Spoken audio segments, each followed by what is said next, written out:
Muy buenas, volvemos ya, nos reincorporamos, ahora entramos en el bloque de bioética, donde realmente lo que vamos a afrontar un poco es esos determinados debates que ahora mismo se centran sobre el paciente crítico. Bueno, realmente no estamos exentos de novedades o incluso de debates que son muy antiguos, que vuelven periódicamente y que de hecho, para los que se comienzan la andadura en intensivos, pues realmente siempre están allí. Entonces, daros las gracias a la organización por la invitación que nos han cursado al doctor José Manuel Gómez García y a mí para encargarnos de esta parte.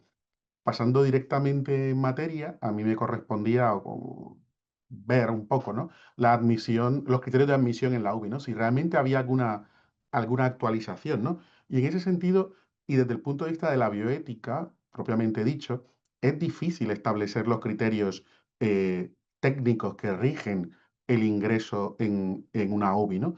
Por tanto, mi presentación no va a ir dirigida al establecer eso, cuáles son esos criterios, ¿no? Porque la inmensa mayoría de estos criterios nos vienen dados desde las otras especialidades que acuden a nosotros o nos derivan a los pacientes. Por tanto, la UBI como un servicio de destino, ¿no? Final, no es la que establece normalmente los criterios de ingreso, aunque sí llega un momento en que es la que toma la decisión final de si el paciente entra o no, ¿no? Y esto es así desde el año, no ha transcurrido demasiado tiempo en este aspecto, ¿no? Cuando se establece la teoría de las vías comunes de la muerte, el fracaso de la respiración está allí desde el momento cero, ¿no? Y vemos que esta teoría se publica o se difunde de no hace mucho tiempo, solamente desde el año 74, cuando Finn lo publica, ¿no? Entonces, el fracaso respiratorio está siempre presente y es uno de los objetivos primeros que nos orientan en el tratamiento de la UBI. Y en el momento actual, en España en concreto, nos guiamos en general por esta tabla de los criterios de prioridad, ¿no? Que establecen los pacientes desde la prioridad uno, ¿no? Paciente 1 y 2, que son pacientes a los que el intensivista va por ellos, o sea, su ingreso está prácticamente garantizado, a la prioridad 3 o 4, en la cual ese criterio de ingreso se va tornando cada vez más difícil y realmente nos tienen que convencer, ¿no? De por qué ese paciente debe ingresar en la UBI. Y en el caso concreto de dos patologías que son las que van a orientar mi presentación, son patologías que suelen estar, en el caso del EPOC, la enfermedad pulmonar obstructiva crónica, pues puede estar casi siempre, ¿no? En las prioridades 2 o 3 con la incorporación de la ventilación mecánica no invasiva. Y en caso del cáncer de pulmón en concreto, el cáncer de pulmón evolucionado muchas veces estaba en la prioridad 4, o sea, pacientes en los cuales rechazábamos de manera sistemática su ingreso, ¿no? ¿Y cuál es la situación actual? Vemos que se ha producido un notable incremento del número de pacientes añosos y muy añosos que ingresan en una UBI, lo cual antes no era la norma. La edad era un criterio en el cual eh, desestimaba en gran parte el ingreso en la UBI. Y vemos como, por ejemplo, en estadísticas no muy recientes, pero ya se documentó que en la década del 98 al 2008, pues se había producido un incremento de más del 15% del número de pacientes mayores de 80 años que ingresaban en las UCIs del entorno europeo. Esto en el contexto español es aún mayor porque la pirámide poblacional española se ha invertido y cada vez hay más población mayor. Y segundo, aparece un nuevo concepto que es el estado post-UCI, ¿no? O el síndrome post-UCI, ¿no? En el cual la preocupación va dirigida a nuestra capacidad de preservar una buena calidad de vida, funcionalidad y autonomía de ese paciente, ¿no? Y nos damos cuenta cómo cada vez más se intenta dar respuesta, ¿no? A esa demanda histórica que era una falta de seguimiento en cuanto a las estadísticas de mala recuperabilidad después de salir de la UBI, ¿no? No solo en cuanto a mortalidad, sino que nos dábamos cuenta que hay un alto porcentaje de esos pacientes que luego no pueden volver a casa, sino que son derivados a centros de larga estancia porque su situación no les permite recuperar una autonomía en domicilio, ¿no? Entonces, en el caso del EPOC, ya he de anticipar que las cosas, salvo la incorporación en las últimas 2 décadas de la ventilación mecánica no invasiva y el desarrollo de la misma, más allá de eso, no se han producido grandes avances, aún cuando desde las sociedades de neumología se aparecen tablas cada vez más frecuentes de criterios en los cuales hablan de EPOC grave, ¿no? Ese EPOC con múltiples reingresos, con una capacidad funcional muy reducida, pero más allá de eso, cuando el paciente se nos plantea el ingreso, muchos de los intensivistas seguimos reproduciendo esto que ya se manifestaba en un artículo que se publicó en el 2001 y cuyas conclusiones traigo aquí, ¿no? Y es que esa encuesta, ¿no? Porque este artículo está basado en una encuesta que se hizo en médicos de la UCI, ¿no? Y es que en ese momento un 20% de los médicos negaría o sus respuestas orientaban a que habrían negado el ingreso a los pacientes por el mero hecho de tener más de 80 años. Esto, digamos, ha cambiado por la tendencia que he manifestado anteriormente. O sea, hay pacientes mayores. En este caso, en esa encuesta, mencionaban que eran capaces de, o sea, utilizaban el criterio de la presión arterial de CO2 como un criterio para desestimar el paciente. Realmente, eso también ha cambiado porque el, el- la piedra angular del EPOC, del EPOC reagudizado, es la elevación sistémica y persistente de los niveles de CO2, que luego con la ventilación mecánica no invasiva podemos mejorarlos muchísimo, ¿no? Y sí que llamaba la atención que un 30% de esos encuestados negaría el ingreso si el paciente había estado ingresado 2 o más veces durante el último año. Los criterios ahora de Goldman de empeoramiento del EPOC han aumentado notablemente el número de ingresos que se consideran como EPOC grave, ¿no? Entonces, hemos ido incrementando este porcentaje de pacientes que ingresan.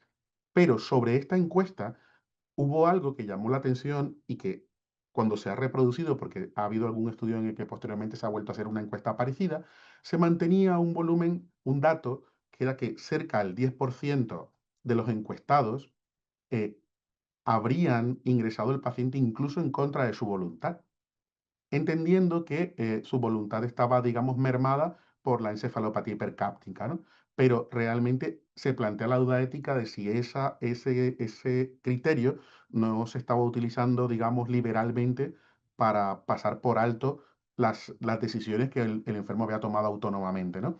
Entonces, estos cambios que he manifestado se producen sobre estos resultados iniciales y, bueno, vienen a ilustrar un poco los cambios que han ocurrido en cuanto al EPOC. Es decir, es mucho más permisivo con una edad más alta, con un número mayor de ingresos y, por supuesto, se está reconociendo un papel cada vez mayor, ya ahora mismo es incuestionable desde el punto de vista médico-legal, de la capacidad del enfermo que prima sobre el criterio médico en cuanto a la denegación de un ingreso, ¿no? Ingreso en la UBI.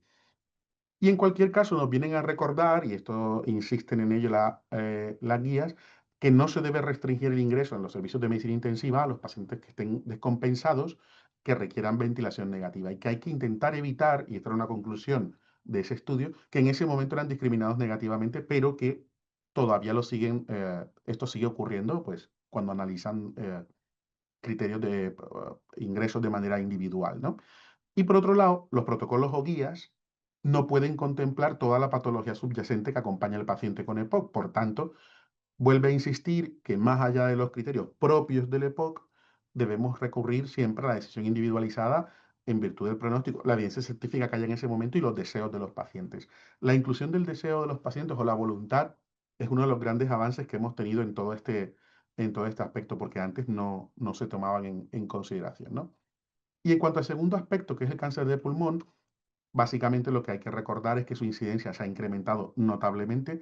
En el caso de España, ya es la primera causa de mortalidad, ¿no? Según estadísticas que están publicadas recientemente, y ya es casi el primero o segundo puesto en el caso de las mujeres, ¿no? Por la incorporación de la mujer en cuanto al hábito tabáquico principalmente, ¿no? La historia del cáncer de pulmón ha ido evolucionando desde un concepto genérico hasta un concepto ya mucho más moderno que va al subtipo molecular. O sea, aquí se están produciendo grandísimos avances, avances muy continuados, y claro, ya no vale la definición clásica entre el cáncer de pulmón de célula pequeña y el de no célula pequeña. Ahora ya estamos en una fase en la que tenemos que claramente conocer y se nos debe transmitir y debemos saber qué significa cuando un cáncer de pulmón expresa, por ejemplo, una mutación o un ALK positivo, un KRAS positivo, qué es lo que significa, ¿no? Porque básicamente esto cambia muchísimo la sobrevida de estos pacientes o incluso el tratamiento que se les puede ofrecer por parte de oncología, ¿no?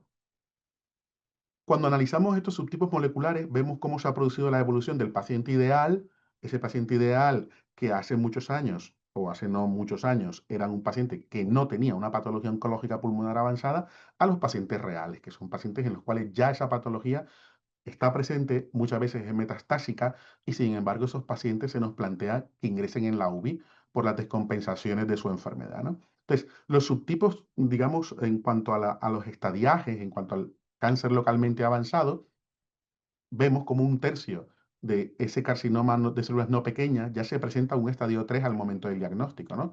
El tratamiento estándar sigue siendo la radio y la quimioterapia, y la estadística que se manejaba era que la mediana de supervivencia libre de enfermedad, libre de progresión, era aproximadamente 8 meses, ¿no? Y que a los 5 años solo un 15% de esos pacientes estaría vivo, ¿no? Estos son datos estadísticas de 2017, ¿no? Y que se han revisado en este estudio que cito aquí en la base de la diapositiva, comparativamente en 2025, ¿no? ¿Qué ha ocurrido? Pues que si bien el punto de partida era una mediana de supervivencia libre de progresión de 8 meses, en la actualidad esto se ha duplicado.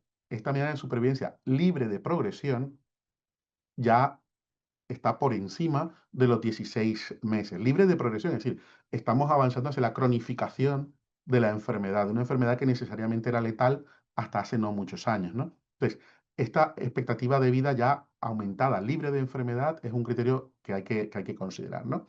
Y hemos pasado de una sobrevida que a los 5 años se estimaba en que no superaba el 15%, a una tasa estimada en la actualidad de supervivencia con nuevos fármacos como el durvalumab al 42,9%. Sí, ha cambiado radicalmente el espectro de expectativa pronóstica, ¿no?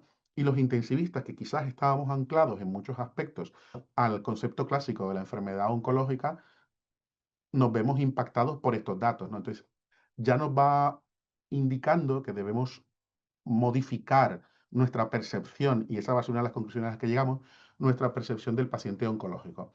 En el caso del cáncer de pulmón de célula no pequeña, estadio 4, en el cual no habían o no están presentes dienas terapéuticas objetivos de tratamiento, en torno al 5% de estos, en cuanto al 50% de estos pacientes estaban metastásicos. Vemos cómo va incrementando la proporción de metástasis, ¿no? Y en el caso de estos pacientes, cuando había metástasis a distancia, la supervivencia a los 5 años no superaba el 5,8%. Esto según estadísticas eh, bastante recientes, o estudios muy recientes de los Estados Unidos, ¿no? Y las opciones de tratamiento actual ya incluyen la inmunoterapia y la quimioinmunoterapia, o sea, modificaciones muy novedosas del tratamiento, incluso con tratamientos que son orales, ¿no? Y vemos cómo este porcentaje de supervivencia a los 5 años ha pasado al 31% y sigue subiendo. Sigue subiendo con fármacos inmunomoduladores como el pembrolizumab. Entonces, fármacos costosos, pero que ya están impactando directamente sobre la sobrevida de los pacientes, llevándola prácticamente al doble o casi el triple de lo que eh, estaba con la terapia convencional, ¿no? Y en el caso del cáncer estadio 4, de célula no pequeña, en el cual hay dianas terapéuticas, y aquí menciono muy brevemente cuáles son las mutaciones más frecuentes, tanto en el adenocarcinoma como en el escamoso, vemos que ya somos capaces de determinar en un alto porcentaje de estos tipos de cáncer la presencia de mutaciones identificadas que podemos tratar, ¿no? Entonces, ¿qué nos ha llevado eso? Nos ha llevado a que ya tengamos datos actualizados de la supervivencia son muy novedosos, y ya nos tenemos que preocupar por intentar saber ya no quién va a avanzar en la patología oncológica pulmonar, sino quiénes realmente son los que van a convertirse en largos supervivientes. Y por tanto, esa expectativa de recuperabilidad, que era la piedra angular del paciente que ingresa en la UBI, se ve claramente modificada, porque ya no estamos en presencia de un paciente en el cual no podíamos hacer nada, sino que ya estamos en presencia de un paciente que tiene una potencialidad para ser un largo superviviente, o un paciente con una patología oncológica cronificada. Entonces, ¿dónde está la fase de predicción, no? Desde la oncología nos dicen cuáles son los que ellos consideran los pacientes que van a tener una buena respuesta a largo plazo, ¿no? Pacientes menores de 65 años, pacientes con un buen estado basal, son ECOG 0 o 1, pacientes con un índice de masa corporal mayor de 24, que lo ponen en relación cuando estos pacientes ingresan en la UBI, esa masa muscular o ese IMC que tiene un alto componente de masa muscular es un factor protector frente a la polineuropatía, por ejemplo. La ratio PCR-albúmina menor de 0,07 y este es un determinante de laboratorio que desafortunadamente no está disponible en muchos sitios y es la determinación de los valores de ADN tumoral circulante. Nosotros, por ejemplo, ya tenemos esa medición disponible en- a modo experimental, pero disponible en este hospital. Yo trabajo en un hospital que es un hospital de referencia en oncología. Entonces, la capacidad de cuantificar el ADN circulante en estos pacientes y su caída rápida tras el inicio de estos inmunomoduladores es un factor pronóstico muy positivo, ¿no? Y la capacidad que también tenemos de detectar una cada vez mayor expresión del ligando 1 de la proteína de muerte programada. Los fármacos dirigidos contra este ligando son capaces de cambiar radicalmente la evolución natural de esta enfermedad que era mortal de necesidad, ¿no? Y sobre todo también nos hemos dado cuenta que la presencia de eventos adversos inmunomediados de bajo grado curiosamente luego se traduce en una mayor supervivencia porque lo que están demostrando es una capacidad del sistema inmune para rechazar el tumor frente al cual se ha puesto tratamiento. Por tanto, a mayor supervivencia, mayor probabilidad, por tanto, de experimentar complicaciones o eventos críticos y volvemos a aparecer los intensivistas, ¿no? Entonces, ¿qué pasa con el paciente crítico con cáncer de pulmón? Pues que históricamente no se les consideraba buenos candidatos y en muchos casos simplemente se les desestimaba su ingreso en la UBI, ¿no? ¿Y por qué se nos convocaba a los intensivistas en estos pacientes, ¿no? Por las comorbilidades asociadas al propio cáncer o a su tratamiento, ¿no? La hemoptisis, la obstrucción tumoral de la vía aérea, que veremos un caso ahora más adelante, la exacerbación de EPOC, porque muchos son pacientes fumadores, que en los cuales confluye la afectación parenquimatosa propia de la enfermedad pulmonar obstructiva, el edema del pulmón de origen cardiogénico o la confluencia de síndrome coronario agudo por el estado de hipercoagulabilidad asociado al cáncer. Entonces, la mayoría de estas complicaciones cuando aparecían, como confluían en un paciente con un estadio avanzado, pues directamente se les desestimaba, ¿no? Y lo que se esperaba de nosotros era que fuéramos capaces de proveer, ¿no? Un soporte ventilatorio a esa disfunción orgánica que muchas veces era monoorgánica de pulmón, ¿no? ¿Ha variado la tasa de mortalidad entonces en los pacientes, en este prototipo de pacientes en las últimas décadas? Pues la respuesta es radicalmente sí. En este análisis que cito aquí a pie de la diapositiva, muestra cómo la tasa de mortalidad, que era un 60% a finales de los 90, ha disminuido hasta un 28% ya en 2021 y ya os anticipo que las nuevas estadísticas hablan de unas tasas de mortalidad que han disminuido aún más con la incorporación de los nuevos fármacos. Es verdad que las estadísticas globales todavía no lo reflejan porque la penetrancia de estos fármacos o su distribución o su uso a nivel, digamos, mundial, todavía no, hay muchos países donde ni siquiera están disponibles, ¿no? Esos predictores, ya mencioné antes cuáles eran los predictores de larga supervivencia, ¿no? Pero ¿cómo podemos entonces saber cuáles son los predictores de mal pronóstico, incluso con estas nuevas incorporaciones, ¿no? El cáncer recurrente o progresivo, o sea, el cáncer que sigue avanzando a pesar de el tratamiento, digamos, óptimo. La enfermedad metastásica, pero no la enfermedad oligometastásica, sino la enfermedad plurimetastásica, o sea, la afectación tanto, sobre todo, por ejemplo, el sistema nervioso central es un marcador de mal pronóstico, ¿no? El peor estado funcional, ya he mencionado que los ECOG 0 y 1 es un factor protector, los pacientes con un peor estado funcional o menor eh, capacidad de reserva biológica en cuanto a masa muscular tienen un peor desempeño. Evidentemente, escalas clásicas como la alta puntuación de Apache, una PAFI menor de 150 por razones obvias, que esto ya es un factor de mortalidad con independencia de la causa de la insuficiencia respiratoria, niveles de lactato sérico y la utilización de la ventilación mecánica no invasiva, ¿no? O sea, cuando llega la intubación propiamente dicha, y lo que se está abogando ahora es por la utilización de sistemas no invasivos, como las gafas nasales de alto flujo, para intentar pasar ese fenómeno hipoxémico que muchas veces acompaña a la respuesta inflamatoria sistémica de la inmunoterapia, por ejemplo. los resultados a corto plazo no fueron, cuando no concurren estos datos, no son significativamente muy distintos entre el paciente que ingresa en insuficiencia respiratoria y tiene un cáncer de pulmón y la población general. Y claramente se ha visto que no tiene impacto en la mortalidad a 28 y 90 días el que haya tenido una quimioterapia reciente, cosa sorprendente porque la quimioterapia favorece complicaciones de origen neutropénico, pero la respuesta inflamatoria global, digamos que no es un poco menor, también por esa inmunosupresión, y que el número de líneas previas de tratamiento tampoco era un factor determinante cuando concurrían estos nuevos tratamientos, ¿eh? O sea, si es un paciente que se nos está planteando el inicio de inmunomoduladores o terapias avanzadas, el número de líneas previas de tratamiento nos resulta indiferente, porque estos fármacos que son capaces de modificar la enfermedad no lo van a hacer con independencia de que no hayan respondido a tratamientos previos, ¿no? Entonces, el momento terapéutico en el que se encuentre el paciente y el tipo de fármaco que se estén empleando es crucial. De allí la necesidad de que los intensivistas estemos adecuadamente formados o en una comunicación directa con, en este caso, los oncólogos, porque va avanzando este tipo de tratamientos a pasos agigantados. O sea, están previstos la incorporación de aproximadamente unos 8 o 9 fármacos nuevos, 8 o 9 fármacos nuevos en los siguientes 2 años, ¿no? Cada uno con un impacto que posiblemente sea sumativo sobre los que ya existen, ¿no?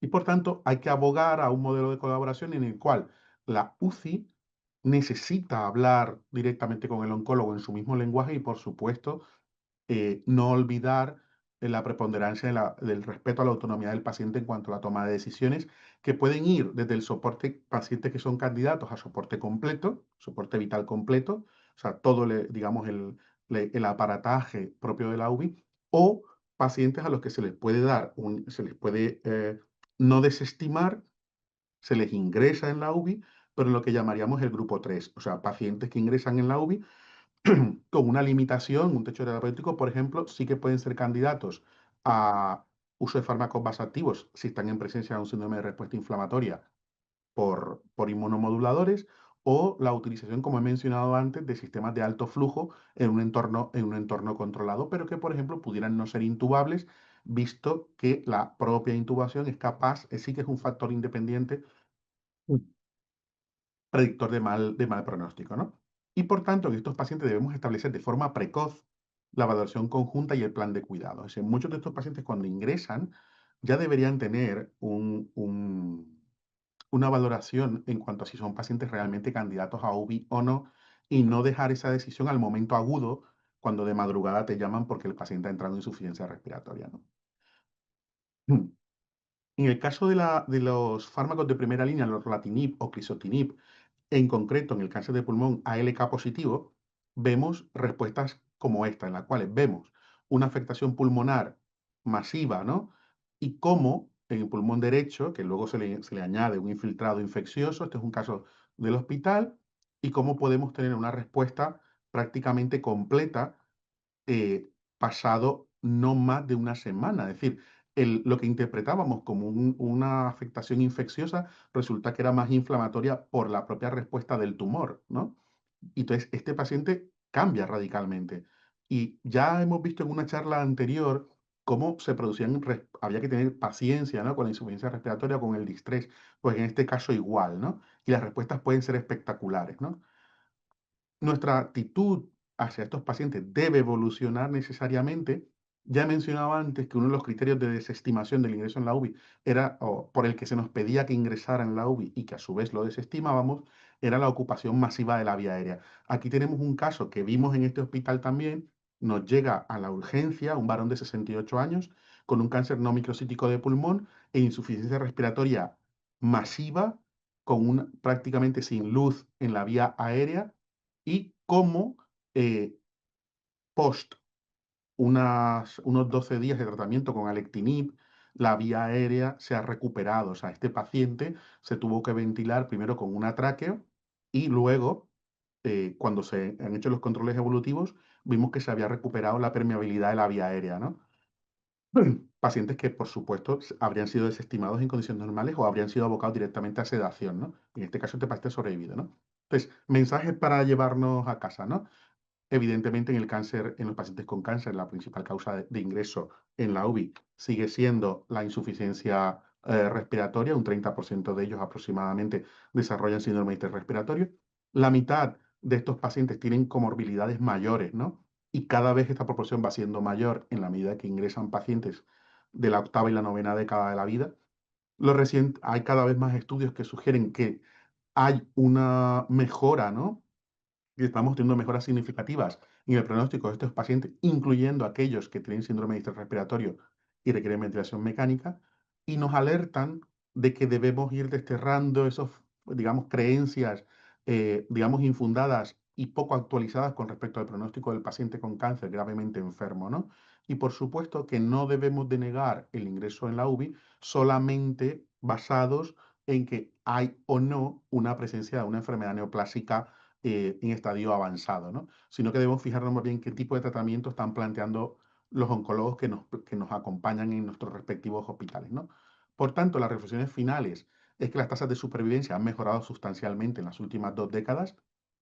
A pesar de estos avances, seguimos trabajando en poder identificar parámetros predictivos confiables de respuesta clínica, porque la realidad es que sigue habiendo mucha incertidumbre y tal y como mencionaba con el estudio del EPOC de hace 20 años, pues todavía a sol de hoy, en el caso del cáncer, todavía seguimos teniendo notables incertidumbres que muchas veces desembocan en la desestimación del paciente, ¿no? Recordar que cada paciente tiene un escenario propio, condicionado por el tipo de debut de la enfermedad, las comorbilidades que tenga y las complicaciones asociadas, ¿no? En un contexto en el que el tiempo a menudo juega en nuestra contra, o sea que la toma de decisiones en fase aguda o en clara insuficiencia respiratoria no es el escenario más recomendable. Estas decisiones con respecto al ingreso o la desestimación deberían ser previas y que, por supuesto, cuanto más se prolonga la supervivencia global, más probabilidad hay de que aparezcan eventos críticos que requieran valoración o manejo en nuestras unidades de cuidados intensivos, ¿no? En la que la supervivencia depende más de cuál era la situación funcional previa del paciente y la causa intercurrente que de la enfermedad tumoral por sí misma, porque como he mencionado, estamos avanzando cada vez más hacia intentar cronificar la enfermedad, o sea que puede llegar a darse la situación de que enfermos con cáncer de pulmón mueran con él, pero no de él. Y eso es un gran cambio. Por tanto, con esto, y esta aquí os enseño un poco mi hospital, eh, creo que eran un poco las reflexiones que quería traer hoy, compartir a toda velocidad porque no disponíamos de demasiado tiempo. Y ahí está mi correo electrónico en caso de que haya, deseéis poneros en contacto o transmitirnos alguna duda, ¿no? Planteo entonces ahora que continúe mi compañero, el doctor José Manuel Gómez García, con la charla que nos había preparado. Muchas gracias, Julio. Comparto eh, mi pantalla.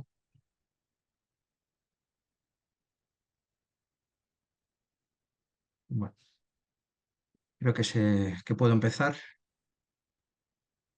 Bueno, muchísimas gracias a los organizadores, especialmente al doctor Julio Villanueva y al doctor Pablo Cardinal, que además de compartir pacientes y especialidad común, compartimos amistad y eso para mí es un honor. Y también agradecer al resto de organizadores, patrocinadores y bueno, a la FEPINTI por este evento científico tan interesante. La charla que ha dado el doctor Villanueva me ha parecido sumamente importante, interesante y con gran información, porque lo hablamos tanto en bambalinas, ¿no? Julio y yo, antes de empezar esta sesión que esto que contaba me recordaba aquellos años que nuestro profesor y maestro y mentor, el doctor José Eugenio Guerrero, nos contaba sobre los pacientes VIH, ¿no? Como en los años 80 eran pacientes sistemáticamente desestimados para el ingreso en unidad de cuidados intensivos y que eso cambió radicalmente, ¿no? Transformándose la enfermedad en una enfermedad crónica y perfectamente manejable en cuidados intensivos, las complicaciones que arrojaban, ¿no? Me parece muy interesante porque lo que en los años 80 podía parecer maleficente e injusto desde el punto de vista de la justicia distributiva, pues 20 años después hemos visto que ha cambiado, ¿no? Y que es beneficente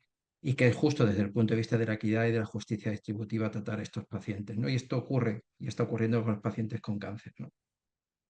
Esto es una enseñanza básica, ¿no? Que la ciencia y la bioética tienen que ir de la mano, tanto uno como otro, ¿no? La ciencia no puede avanzar sin la ética y la ética cambia sus paradigmas y la aplicación de sus principios en función de la ciencia, ¿no? Y esto nos arroja escenarios clínicos en los que el paradigma cambia, ¿no? Y en los que nuestra práctica clínica también cambia, ¿no? Y yo voy a abordar un nuevo paradigma, ¿no? El síndrome post-cuidados intensivos, el PICS o el síndrome post-UCI, en el que los intensivistas nos hemos dado cuenta que tenemos que cuidar también las secuelas que padecen nuestros pacientes después de salir de las unidades de cuidados intensivos, ¿no? Eh, bien.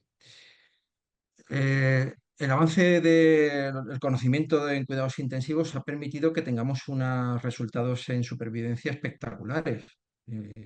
Ya ingresar en cuidados intensivos no es similar a una muerte segura, sino afortunadamente casi todo lo contrario, ¿no?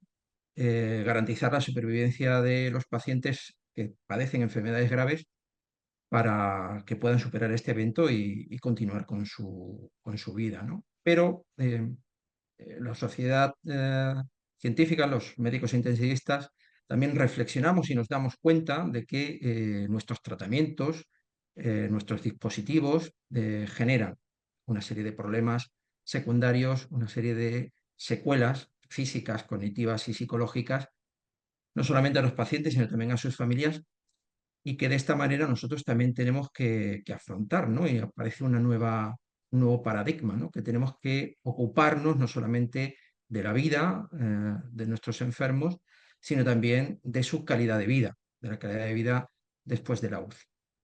Y esto es lo que el desafío más, uno de los desafíos emergentes en nuestra especialidad, en cuidados intensivos, ¿no? El ocuparnos del peaje que pagan familias y pacientes al pasar por las unidades de cuidados intensivos, ¿no? Y aparece el nuevo síndrome post-UCI, ¿no? El PICS, ¿no? Que engloba deterioros nuevos o empeoramientos previos del estado físico, cognitivo y psicológico de nuestros pacientes. Y que es una entidad que está descrita hasta en el 30-50% de los pacientes que pasan por las unidades de cuidados intensivos. Y en algunas esferas, como la esfera cognitiva, hay estudios que arrojan resultados casi del 80%, ¿no? Con algún tipo de secuela cognitiva después de pasar por una unidad de cuidados intensivos. Y no solamente afecta, como digo, al paciente, sino también a la familia, con el PICS familiar, ¿no? Que se manifiesta en el cuidador fundamental y principal después del abandono o de la salida del hospital, que son los cuidadores principales, la familia que está más cercana, que sufre situaciones sobre todo en la esfera psicológica, la esfera emocional. Bueno, pues las sociedades científicas de cuidados intensivos de todo el mundo han puesto el ojo y el interés en este síndrome, en afrontarlo como un reto de salud pública, ya que supone un aumento de las necesidades de las personas en términos de salud y en términos de dependencia también, ¿no? Nos faltan datos, desgraciadamente, de supervivencia al alta, de calidad de vida al alta, para conocer específicamente cuáles son esas necesidades y poder organizar adecuadamente una asistencia continuada y otorgar de los recursos necesarios a pacientes y familias para que puedan superar este síndrome post-UCI, ¿no? Los intensivistas hemos descubierto, mediante la reflexión y la observación, que existen estas secuelas, que existe este síndrome, y nos sentimos interpelados a no abandonar a nuestros pacientes en un ejercicio de responsabilidad ética y acompañarlos en este proceso de convalecencia, eh, hasta intentar rehabilitarles y reincorporarles a una calidad de vida lo más óptima posible. Estas son las esferas fundamentales del síndrome post-UCI, podemos considerarlo como un daño, como un evento adverso, que si queremos es inherente, ¿no?, a la asistencia en cuidados intensivos, pero que desde luego es evitable o cuanto menos minimizable, ¿no? Y nuestros esfuerzos o parte de nuestros esfuerzos asistenciales en la estancia y en la posestancia deben estar encaminados a mitigar esta secuela, este síndrome por cuidados intensivos. El deterioro físico se manifiesta sobre todo a nivel de la DAUCI, ¿no?, y la persistencia de esta debilidad muscular adquirida en UCI, con la desnutrición, con la sarcopenia, también el dolor persistente que padecen nuestros pacientes. El deterioro cognitivo, se ve afectado la memoria, la rapidez en los procesos mentales, la atención, y a nivel psicológico existen cuadros y síntomas claros de depresión, de insomnio, de ansiedad y de estrés postraumático. Y en la familia también aparece varias esferas eh, eh, del síndrome post-UCI familiar, ¿no? No solamente a nivel psicológico, físico y emocional, sino también a nivel económico. Y esto es un aspecto que desgraciadamente muchas familias sufren como una carga difícil de asumir, ¿no? Desde el punto de vista del cuidador, pues también debe ser objeto de cuidado el familiar, ¿no?, el cuidador principal, ¿no? Y tratando al paciente podemos tratar también a la familia y convertirlos en una unidad única de tratamiento y de seguimiento. Para enfocar más adecuadamente este paradigma, este nuevo síndrome post-UCI, esta nueva entidad clínica surgida de los ingresos en cuidados intensivos, yo creo que es un enfoque mucho más basado en la cronicidad, ¿no?, en un proceso más a largo plazo de recuperación incierta, complejo, donde entran a formar parte aspectos, como hemos visto, diversos, físicos, cognitivos y emocionales, y que requieren un abordaje multidisciplinar, pero un abordaje no fragmentado. Esto es una de las grandes carencias de nuestro sistema sanitario, la fragmentación en la atención sanitaria, la falta de coordinación entre los distintos especialistas, y yo creo que es uno de los cambios fundamentales que debemos instaurar en nuestro sistema de salud. Una coordinación eficiente y fluida entre los especialistas hospitalarios, entre ellos los intensivistas, y atención primaria, que tiene que ser una atención primaria pues que conozca todos los aspectos del paciente una vez que ha salido del ingreso hospitalario. Tiene que, eh, tiene que ser tratado precisamente porque pueden ser vulnerados o pueden estar perjudicados no solamente por su enfermedad, sino precisamente por una falta de un diseño adecuado del sistema sanitario para hacer frente a sus necesidades y a esta nueva cronicidad que es el síndrome post-UCI. La estancia en UCI no solamente provoca deshumanización, sino también la convalecencia. La convalecencia post-UCI genera elementos disruptivos en la humanidad de las personas enfermas. Se produce una pérdida de identidad y de apariencia porque existen cambios físicos, un deterioro físico evidente, y una pérdida de rol, una pérdida de identidad. Pues uno entra en la unidad de cuidados intensivos siendo, por ejemplo, un médico intensivista que a cualquiera nos puede tocar, una enfermedad crítica, y sale de la unidad de cuidados intensivos a casa ya siendo otra cosa, ya siendo un paciente que ha perdido por ese rol profesional, ¿no? También existe una pérdida de habilidades sociales, de habilidades administrativas, de manejo del papeleo. eh, Existe una pérdida de soporte social, existe un vacío en cuanto al aporte y al soporte social, a las necesidades sociales que tienen las familias de pacientes con una convalecencia crónica y compleja, como puede ser el síndrome post-UCI.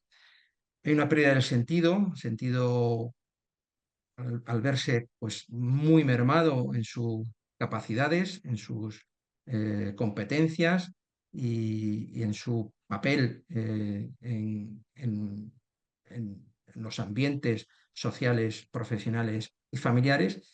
Y hay una pérdida de esta línea biográfica en la que ninguno de nosotros incluye la enfermedad. Y esta ruptura de una biografía idealizada, libre de enfermedad, pues genera una situación de vulnerabilidad y de deshumanización del paciente después de la salida de cuidados intensivos. Para afrontar adecuadamente, desde el punto de vista de la ética, el síndrome de cuidados intensivos, ya sabéis que la ética tiene diferentes conceptualizaciones o aplicaciones, perfiles, digamos, ¿no? Y uno de estos es la ética del cuidado. Yo creo que la ética del cuidado es la que mejor se adapta al cuidado del síndrome post-UCI, porque tiene aspectos emocionales, relacionales y contextuales básicos en el perfil de enfermo que padece el post-UCI, ¿no?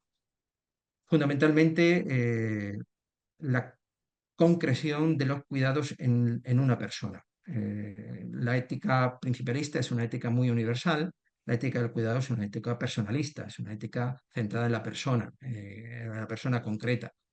La ética del cuidado tiene muy en cuenta las emociones, las decisiones morales.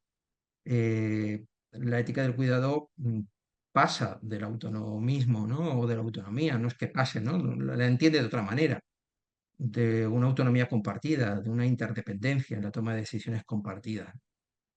La ética del cuidado se basa mucho en la vulnerabilidad de las personas, eso que nos iguala a todos los seres humanos, nuestra vulnerabilidad, lo que nos hace ser similares unos a otros y lo que nos conecta unos a otros y nos hace ser dependientes.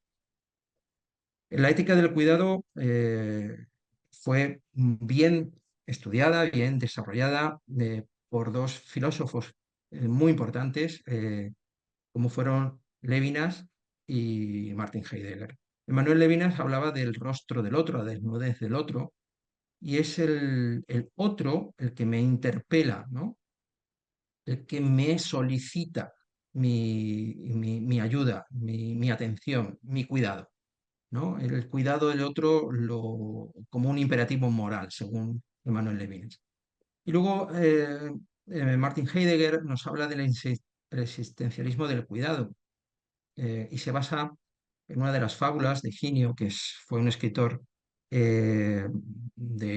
bueno, del siglo I, nacido en Valencia y un escritor hispano-romano que escribía sobre todo sobre mitología, y una de las fábulas de Ginio hablaba sobre el cuidado, ¿no? Como condición ontológica del ser humano. Para Heidegger, el cuidado era anterior al ser humano, ¿no? Sin el cuidado mutuo no podríamos construir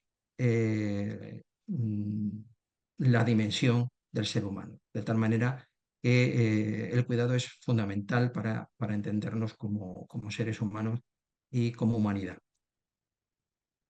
¿Cuáles son los principios bioéticos claves en el cuidado post-UCI? Bueno, uno de ellos es la vulnerabilidad, ¿eh? Reconocernos como seres frágiles, dependientes los unos de los otros. Y esta vulnerabilidad, como he dicho antes, emana no solamente de la propia naturaleza de la enfermedad, sino también emana de las carencias del sistema. La vulnerabilidad desde el punto de vista de la justicia es una vulnerabilidad que implica un trato preferencial a las personas más necesitadas, más vulnerables. Es aplicar lo que se denomina una discriminación positiva. Y esto es uno de los aspectos esenciales de la ética, ¿eh? La protección del más débil, el dar más a quien más lo necesita, aunque no sea eficiente, ¿eh? Y este rasgo fundamental de la ética es lo que nos diferencia, por ejemplo, de la naturaleza, de la salvaje naturaleza en la que se impera, ¿no? La selección natural, lo que nos aleja de sociedades tiránicas y sociedades inmorales, ¿no? El cuidado del débil y proteger a aquel que más lo necesita. Otro de los principios bióticos clave es la integridad, ¿eh? Es atender a la persona en su globalidad, en todos sus aspectos. Este enfoque biopsicosocial tan necesario y fundamental para respetar la dignidad de las personas, que es otro de los principios fundamentales. Y hablábamos de la interdependencia, de la autonomía relacional, basada ni, por supuesto, ni en el paternalismo ni en el autonomismo, sino en la toma compartida de decisiones, en un diálogo sincero y cercano con el paciente y la familia. Estos son principios bióticos fundamentales. Hay un dilema ético, sin duda, al alta en la unidad de cuidados intensivos y, bueno, pues surge en los intensivistas la obligación ética de replantearnos si al alta debemos hacernos cargo y responsables del cuidado y del seguimiento de las secuelas que padecen los enfermos por el mero hecho de pasar por necesidad de cuidados intensivos. En este dilema ético hay una serie de valores a favor y una serie de valores en contra del seguimiento. Como valores en contra del seguimiento está, por ejemplo, la sobremedicalización de la vida de las personas, estigmatizarlos también, ¿no? Someterles a una etiqueta de una nueva enfermedad que les hace o sentirse o poderse sentir señalado, ¿no?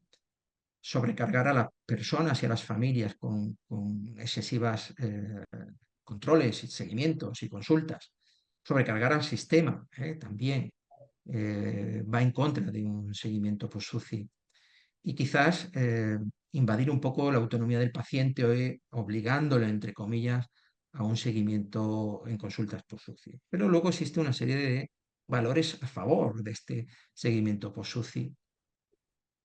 El más importante es que nos importan no solamente bueno, pues los años de vida, sino añadir vida a los años, ¿no? Nos importa la calidad de vida de nuestros pacientes después del alta de cuidados intensivos, que nos debemos hacer responsables de los efectos adversos que ocurren en nuestras unidades de cuidados intensivos y la mejor manera de hacernos responsables es hacer un seguimiento de esas secuelas y procurar una mejora en las mismas, ¿no? Y un tratamiento de las mismas. Tenemos que formar parte de esa integridad que hablábamos, de esa globalidad de los cuidados y mejorar esa continuidad asistencial.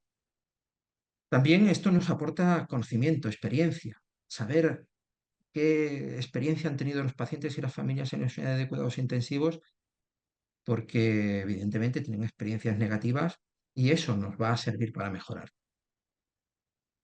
Y también pues, atender las necesidades de los cuidadores principales, ¿no? Esto es también uno de los valores a favor del seguimiento de los pacientes en las consultas post-UCIs. ¿Y cómo llegamos a un equilibrio? Pues el pilar fundamental es prevenir el síndrome post-UCI. Y hay una serie de medidas que ahora veremos fundamentales para prevenir el síndrome post-UCI. Otro de las soluciones equilibradas es realizar un seguimiento seleccionado de pacientes que tengan riesgo o que presenten alto riesgo de secuelas post-UCI. Y de esta manera establecer un equilibrio asistencial en el que ponderemos la excesiva medicalización con una correcta atención de las secuelas y complicaciones post-UCI. Entre estas estrategias de prevención del síndrome post-UCI hay estrategias muy conocidas y muy extendidas en el ámbito de los cuidados intensivos. Son el paquete de medidas ACDF y el modelo ECAS. Ambos modelos están basados fundamentalmente en un correcto uso de la analgesia, de la sedación, del manejo del delirium y de la fisioterapia y de la implicación de las familias. Luego está el modelo del proyecto Humanizando los Cuidados Intensivos, el proyecto UCI, es un proyecto muy humanista, muy centrado en los valores, en la ética, en la dignidad del ser humano, que coloca a las personas en el centro del sistema, a todas las personas implicadas, a pacientes, a familias y a profesionales, a pacientes como protagonistas fundamentales del proceso, a familias integrándolas en los equipos y considerándolas fundamentales en los procesos de recuperación de los pacientes y a los profesionales que también tienen necesidades y que también sufren sobrecargas de trabajo y que necesitan formación, necesitan asistencia y necesitan líderes que les motiven y que les orienten hacia un correcto desempeño de sus funciones. Estas medidas preventivas de las secuelas post-UCI son fundamentales si queremos atender estas secuelas del cuidado post-UCI. Por tanto, nosotros tenemos que mm, desechar esa fragmentación del sistema, integrarlo, coordinarlo, eh, y esto es una obligación, es un imperativo ético que debe garantizar el cuidado integral de los pacientes y de las familias post-UCI. Tenemos que identificar precozmente a los pacientes en riesgo. Previamente hay que hacer una prevención del síndrome post-UCI. Tenemos que hacer un seguimiento en consultas de estos pacientes, coordinándolos con atención primaria y coordinándolos también con el resto de especialistas, en el que juegan un papel fundamental rehabilitadores, psicólogos, nutricionistas, también neumólogos, también otorrinos, bueno, pues diferentes especialistas que deben implicarse también en el cuidado de estas secuelas. Como conclusiones y como llamada a atención final en este síndrome post-UCI, tenemos que tener en cuenta que el PICS es un evento adverso que debemos evitar, que debemos prevenir y que debemos trabajar conjuntamente con enfermería, con auxiliares, con psicólogos, con rehabilitadores, con las familias para minimizar en la medida de lo posible las secuelas post-UCI, que hay que tener un enfoque como proceso crónico y complejo y largo, que esto nos permite tener un marco bioético y conceptual mucho más adecuado para afrontarlo y para garantizar la recuperación íntegra de los pacientes, que tenemos que tomar medidas humanizadoras basadas en la evidencia. Tanto el ABCDF como el ECAS como Proyecto UCI tienen evidencia más que suficiente para que sean medidas de obligado cumplimiento e implementación en todas las unidades de cuidados intensivos del mundo, y que hay que asegurar la continuidad asistencial, porque esta vulnerabilidad no solamente por la enfermedad, sino por el sistema deficitario que no sabe atender correctamente la integridad del paciente, es un lastre para la recuperación de nuestros enfermos. Como llamada a la atención, hay que formar a nuestros profesionales, no solamente residentes, sino también especialistas y enfermeras en el síndrome post-UCI. Existen estudios que demuestran que aquellos residentes que participan en programas de seguimiento post-UCI modifican sus prácticas clínicas diarias, mitigando y previniendo la aparición del síndrome post-UCI, y que desde el punto de vista de la ética tenemos la responsabilidad de no abandonar a nuestros enfermos después de salir de la unidad de cuidados intensivos. Y requiere de nosotros implicación profesional, una actuación y una provisión de recursos necesarios para satisfacer a sus necesidades y dar una asistencia coordinada y completa. Solo a través de la educación y del trabajo en equipo podremos asegurar el éxito de los cuidados intensivos. Este éxito no se mida solamente por las vidas que salvamos entre comillas, sino también por la calidad de vida que somos capaces de dar a nuestros pacientes una vez que salen de la unidad de cuidados intensivos. Estas son la biografía y las fuentes en las que me he basado para la charla. Y nada más, tenéis mi correo electrónico para cualquier consulta. Nosotros en la unidad de cuidados intensivos del Hospital Gregorio Marañón tenemos implantada una consulta por SUCI eh, con buenos resultados en cuanto a experiencia y satisfacción de los pacientes y con una coordinación mejorable y que estamos construyendo con el resto de especialistas y con atención primaria. Nada más, estoy disponible para cualquier cuestión que podáis solicitar.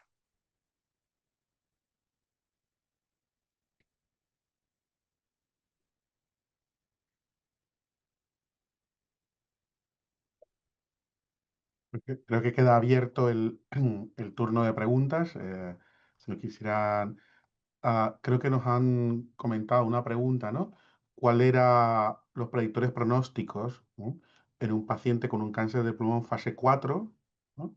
Que presenta derrame pleural maligno recurrente con indicación de pleurodesis, con antecedentes de hipertensión arterial, fallo cardíaco, falla renal y EPOC, ¿no? Pues, en este caso, ¿no? Lo que yo, por la experiencia que tenemos nosotros, esta respuesta necesitaría conocer el número de sitios en los que hay metástasis, porque ya hemos mencionado que la metástasis al sistema nervioso central encima es un factor de mal pronóstico, saber si concurre o no una propuesta de tratamiento guiado por dianas terapéuticas y por lo que sí que veo, ¿no? Por la concurrencia de un fracaso o una disfunción renal eh, cardíaca, pues posiblemente, y el derrame pleural posiblemente sea un paciente con un ECOG malo, ¿no? Con un nivel funcional malo, ¿no? O sea que a priori, obviando que no conocemos el número de sitios en los que hay metástasis y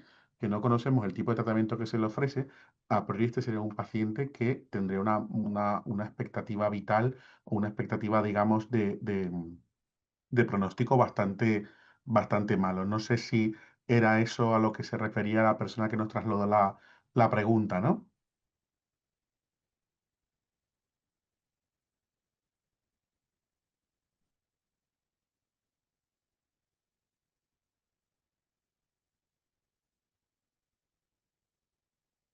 Bueno, si no hay feedback, creo que hay una pregunta que va dirigida específicamente, creo que es más a José Manuel, ¿no? Con respecto a si tenemos dudas Mm, sobre cómo No la abordar veo. el... ¿Sí? No veo la cuestión, ¿no? En el chat. Te la transmito yo que la estoy leyéndola. Vale. Dicen, ¿tienen dudas sobre cómo abordar el final de la vida? ¿No? Entonces, bueno, es sugieren que nos pregunten eso, ¿no? Pero veo aquí que Dice, esta pregunta es para todos. ¿Qué opinan de la futilidad terapéutica y quién puede o debe garantizar que no suceda? Bueno, la futilidad terapéutica el concepto de futilidad es difícil de plasmar, ¿no? Con palabras, ¿no? Eh, bueno, decía que es todo aquel acto médico, ¿no? Que, que no garantiza una mejoría en el pronóstico de los pacientes y que lleva asociada unas cargas en términos no solamente de salud, sino sociales y económicos eh, excesivas, ¿no? En el ámbito de los cuidados intensivos, cada vez utilizamos menos el término futilidad y utilizamos más el término de medidas potencialmente inapropiadas, ¿no? Porque, como decía Julio, todas las decisiones deben ser individualizadas, porque todas las decisiones deben ser contextualizadas, ¿no? Y lo que puede parecer fútil en un paciente concreto puede no serlo en otro, ¿no? En cualquier caso, esa toma de decisiones siempre debe ser una toma de decisiones reflexiva, consensuada, basada en los conocimientos científicos actuales que tenga en cuenta, por supuesto, los valores de la persona y de la familia y, y que sea pues una decisión meditada, ¿no? Y en la que se puedan implicar no solamente los intensivistas, sino otros especialistas que tengan algo que decir en el pronóstico del paciente, en concreto su enfermedad de base o por la enfermedad que le ha traído a la unidad de cuidados intensivos. Y con respecto a a esa parte de la futilidad también, ¿no? Que se fundamenta o la adecuación de las medidas a instaurar. Sí que es verdad que cuando se intenta cifrar matemáticamente, ya lo ha mencionado José Manuel, es extraordinariamente difícil, ¿no? Queremos que se nos digan cifras o números, ¿no? Y es verdad que cuando se establecen esos criterios se dicen que se basa en tres pilares, ¿no? Eh, debe ser, la toma de decisiones debe ir muy orientada hacia la probabilidad de éxito del tratamiento instaurado, ¿no? Los años de vida que se puedan ofrecer tras el tratamiento, ¿no? Y la calidad de vida de estos años, ¿no? Entonces, en el caso de la probabilidad de éxito, ya he mencionado en el caso del cáncer de pulmón cómo se ha duplicado o triplicado dependiendo del tratamiento instaurado. O sea que el tratamiento específico instaurado o la presencia de determinados marcadores es un dato técnico que deberíamos tener. O sea, en ausencia de ese dato, eh, podemos caer en bastante subjetividad. Es verdad, y estamos en un foro, digamos, mundial. Soy perfectamente consciente de que estos marcadores no están presentes universalmente, o sea, no es fácil acceder a ellos o establecerlos en todos los sitios, ¿no? Y cuando se intenta establecer cuál es el límite de la futilidad, ¿no? A qué porcentaje se equivale, pues digamos que hay cierto consenso en que se establece que una medida X, la que sea, ¿no? Si tiene un porcentaje de éxito inferior al 5%, ese es el porcentaje numérico de futilidad, pero realmente yo creo que ese número es bastante, eh, eso, consensuado, ¿no? No es un término, no es un dato técnico, ¿no? Que podamos reproducir o replicar o pretender que se nos aporte siempre, ¿no? Y antes mencionaba, ¿no? En la pregunta que me habían hecho al principio, que ignoraba dónde estaba la afectación metastásica, ¿no? Y nos responden que la metástasis es en suprarrenal, o sea, en principio no, el carácter de estadio 4 del tumor lo da la afectación que no es del sistema nervioso central, o sea, que a priori, y como dato independiente, el dato de la metástasis no parece ser un marcador en sí mismo de mal pronóstico en este cáncer en concreto, ¿no?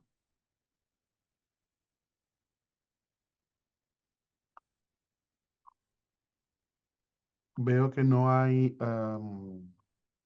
no han surgido nuevas preguntas y estamos cumpliendo el tiempo asignado, con lo cual creo que tanto el doctor Gómez García como yo agradecemos muchísimo que nos hayáis acompañado en esta parte, ¿no? Y sobre todo invitaros porque el bloque de bioética que estamos intentando que se mantenga, ¿no? Dentro de la jornada, por supuesto que estamos abiertos a nuevas interpretaciones o a nuevos compañeros que quieran participar en él y hago una invitación desde aquí a todo el foro que nos acompaña para que nos hagan propuestas en ese sentido de cara a al evento del año que viene, ¿no? Muchísimas gracias a todos.